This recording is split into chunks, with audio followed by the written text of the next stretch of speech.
Twelfth class, ये आपका chapter है 5th, साउथ एशिया। तो first, what was south Asia? What do you understand by south Asia? South Asia means group of 7 countries. 7 countries का एक group बना हुआ है जिसे कि साउथ एशिया कहा गया है। इन दिस ग्रुप 7 कंट्रीज हैं बांग्लादेश, भूटान, इंडिया, मालदीव्स, नेपाल, पाकिस्तान एंड श्रीलंका। ये जो कंट्री है, ये सभी जो इंडिया का आपके बुक में मैप बना हुआ है, अगर आप देखोगे कि जो इंडिया का मैप है उसके पाकिस्तान, भूटान, नेपाल जो सभी कंट्रीज़ हैं इंडिया के आसपास हैं। इट मीन्स कि वो इंडिया के नेबर्स हैं। अभी मैं एक बार देखती हूँ, बुक है तो उसमें मैप है आपकी बुक में। ये देखिए, ये आपकी बुक में मैप दे रखा है। तो ये इंडिया का मैप है। यहाँ पर पाकिस्तान है, ये मैंने अंडरलाइन कर रखा है, म्यांमार, चाइना, नेपाल, भूटान, श्रीलंका, तो ये अफ़गानिस्तान। तो ये सभी कंट्रीज़ क्या है, इंडिया के चारों तरफ है, इंडिया के नेबर्स हैं। तो देन ये क्या है, Arabian Sea, Bay of Bengal. तो ये इट मीन्स कि जो साउथ एशियन जो कंट्रीज़ हैं, इन कंट्रीज़ के पास इन कंट्रीज़ का जो ग्रुप है एक, जिसको कि आप ग्रुप ऑफ 7 सिस्टर्स, 7 कंट्रीज़ कह सकते हो। तो इनके पास क्या है, जो नेचुरल इंसुलरिटी मतलब इनके पास बहुत ही बड़ा जो लैंड सिस्टम है, जैसे कि अरेबियन सी है, इधर बे ऑफ बंगाल की खाड़ी है। तो वो सब इसको क्या है, इसको मतलब इसके लिए बेनिफिटेड है वो सभी।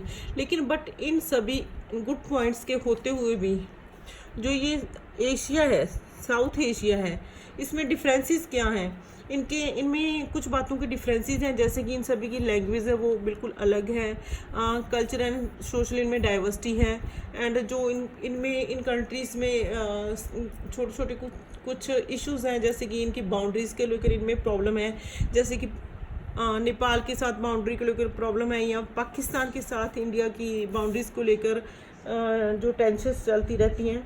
तो कुछ प्रॉब्लम्स भी हैं, मतलब इनमें डाइवर्सिटी है, तभी ये अपने आप को जिस प्रकार से दूसरे कंट्री की तरह अपने आप को डेवलप नहीं कर पा रहे हैं, क्योंकि इनमें कुछ डाइवर्सिटी होने के कारण उतना अपने आप को, जैसे यूएस या दूसरे कंट्री से अपने आप को उतना डेवलप नहीं कर पा रहे हैं, जैसे कि एशियन ग्रुप ने किया था अपने आप को डेवलप, या यूरोपियन यूनियन जो पीछा पड़ चुकी हो।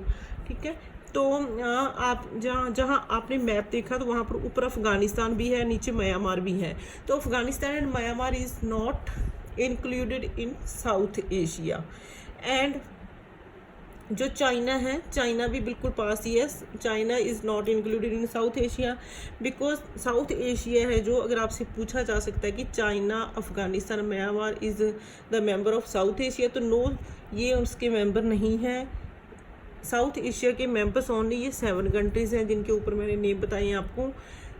एंड जो ये सभी जो कंट्रीज़ हैं South Asia do not have the same kind of political system.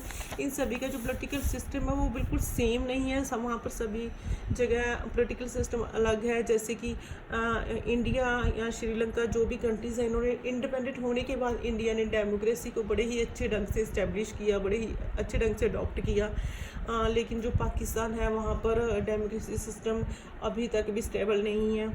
तो आपके इस चैप्टर में हम जो इंडिया की नेबर्स कंट्री हैं वहाँ पर इनके बारे में पढ़ेंगे कि कहाँ पर डेमोक्रेसी है और कहाँ पर नहीं है।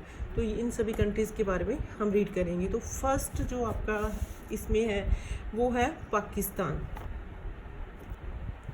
तो पाकिस्तान की हम बात करें तो first when Pakistan framed first constitution, तो देन उस समय क्या था, जो पाकिस्तान का जो एडमिनिस्ट्रेटिव सिस्टम था सारा, उसको कौन उसको मतलब संभाल रहे थे, जनरल अयूब खान। पर जो पीपल्स थे वहाँ के वो डिससेटिस्फाइड से, जनरल अयूब खान के रूल से वो डिससेटिस्फाइड थे पीपल वहाँ की।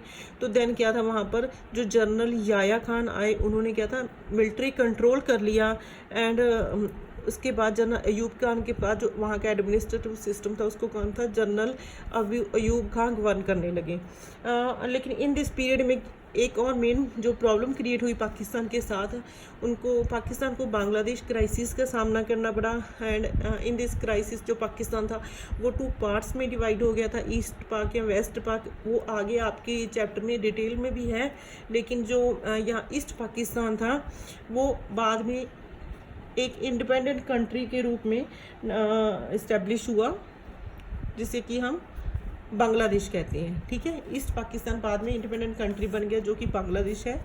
एंड वहाँ पर इस समय वहाँ पर जुल्फ़िकार अली भुट्टो 1971 से लेकर 1977 तक जो वहाँ पर गवर्नमेंट थी वो थी जुल्फ़िकार अली भुट्टो की।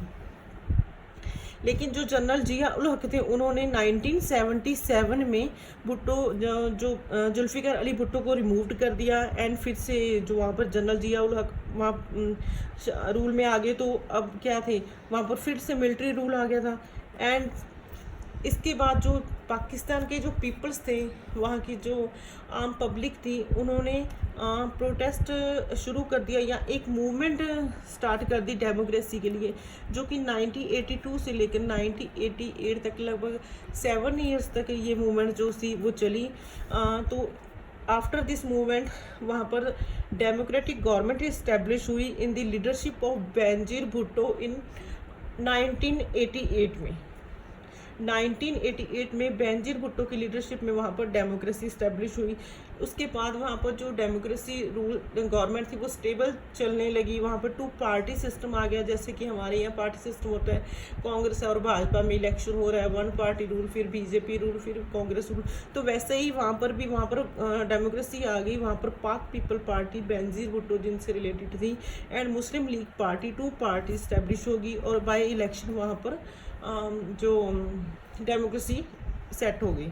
लेकिन इन 1999 आते आते जो जनरल परवेज मुशर्रफ थे, उन्होंने क्या था, जो वहाँ नवाज शरीफ थे उस समय प्राइम मिनिस्टर, उनको क्या था, रिमूव कर दिया।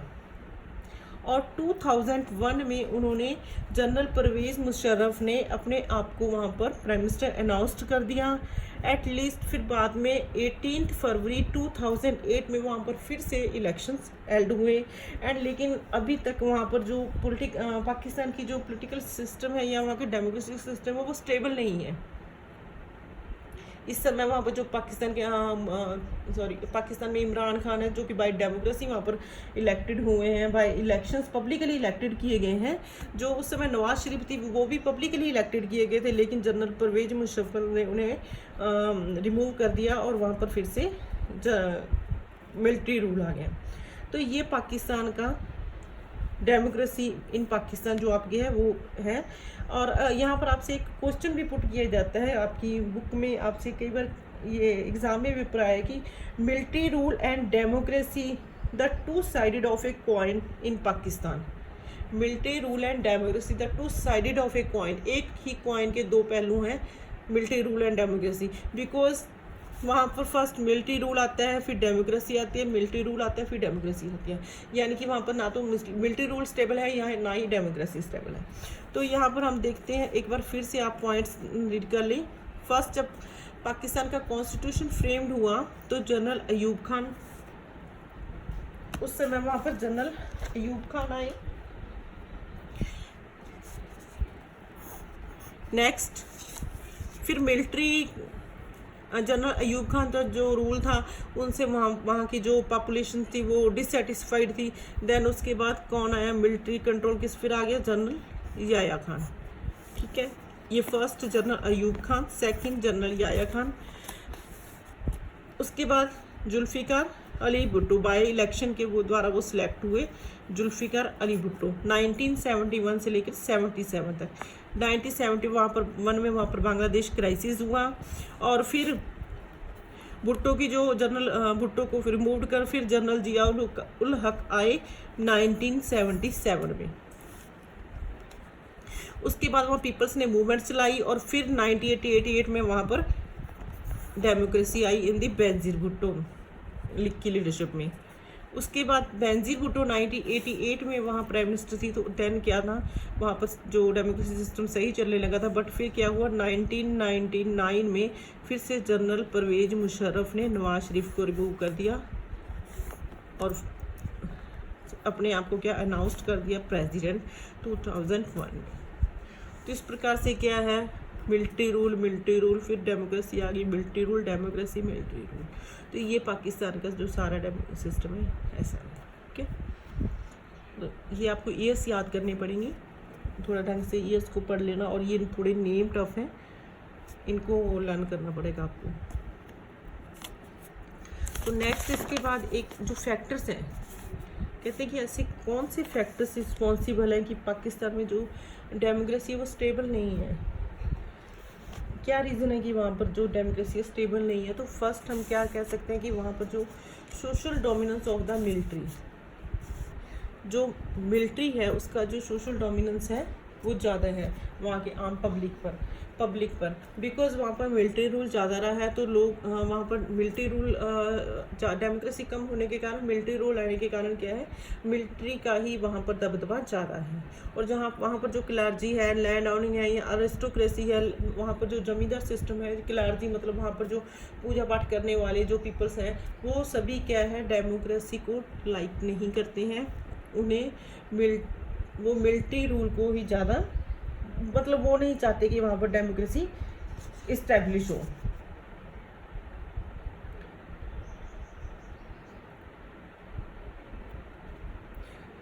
एंड थर्ड क्या है, कॉन्फ्लिक्ट्स विद इंडिया के साथ जो डिस्प्यूट्स चल रहे हैं, मिलिट्री कॉन्फ्लिक्ट्स चल रही है, तो वो भी एक मेन इशू है क्योंकि वहाँ पर मिलिट्री हावी है। तो इसलिए क्या है, जो इंडिया के साथ जो प्रॉब्लम है, इसलिए भी वहाँ के जो पीपल्स हैं वो मतलब मिलिट्री को ही ज़्यादा लाइक करते हैं। सेल्फिश माइंडेड पार्टीज़, वहाँ के जो लीडर हैं उनको कहा गया कि जो पाकिस्तान के लीडर है वो सेल्फ माइंडेड है।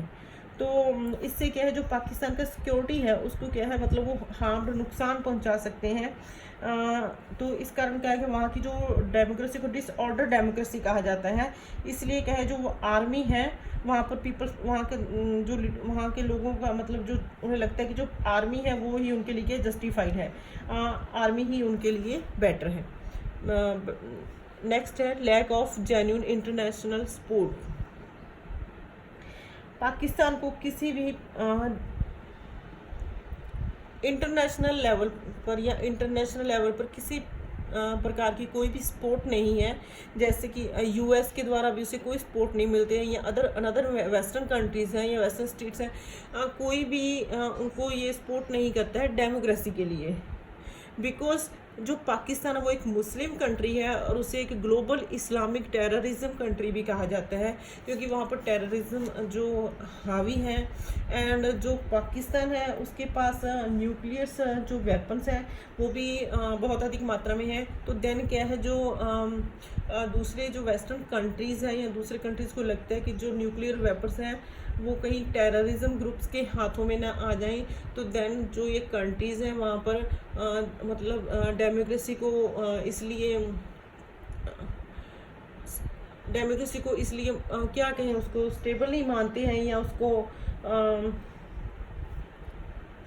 मिलिट्री रूल को ही ज़्यादा प्रोटेक्टेबल समझते हैं। बिकॉज जो लीडर्स हैं उनका जो पीछे भी मैंने पॉइंट बताया था कि वहाँ के जो लीडरशिप है वो सेल्फिश माइंडेड पार्टी जो है, लीडर है वो सेल्फिश माइंडेड है। तो वो अपने बेनिफिट्स को, अपने फ़ायदों को ध्यान में रखते हुए जो न्यूक्लियर वेपन्स हैं कि कहीं टेररिज्म ग्रुप्स के हैंड्स में, हाथों में ना दे दें। तो ये भी एक मेन रीज़न है कि वहाँ पर जो मतलब मेन कारण है कि वहाँ पर जो डेमोक्रेसी है वो स्टेबल नहीं है। तो ये बस इसमें इतना ही है बच्चे। शॉर्ट क्वेश्चन है, factor responsible and Pakistan democracy, और लॉन्ग क्वेश्चन भी आ सकता है, 6 मार्क्स में भी आ सकता है ये क्वेश्चन। तो एक बार इसको आप ढंग से रीड कर लेना तो अच्छे से समझ आ जाएगा। कोई खास बड़ा क्वेश्चन नहीं है, देखने में ही लगता है। तो इसमें पीपल पार्टी एंड जो मुस्लिम लीग पार्टी है उसका 1985 में इस्टेब्लिश हुई। ये पार्टीज़ के नेम भी आप थोड़ा सा लर्न कर लेना, क्यों पार्टीज़ के नेम आए यहाँ पर। पीपल पार्टी जिससे कि बेनज़ीर भुट्टो रिलेटेड थी, मुस्लिम लीग पार्टी जो कि 1985 में इस्टेब्लिश हुई थी। तो यही आपकी इसमें पाकिस्तान की डेमोक्रेसी में सिर्फ इतना ही है। तो जो आगे बांग्लादेश क्राइसिस है वो अलग से आगे आपकी दे रखा है इसी चैप्टर में, डेमोक्रेसी इन बांग्लादेश। तो वो हम नेक्स्ट वीडियो में उसको रीड करेंगे, ठीक है। तो पाकिस्तान, ये इंडिया आगे नेक्स्ट पढ़ेंगे हम, डेमोक्रेसी ऑफ बांग्लादेश।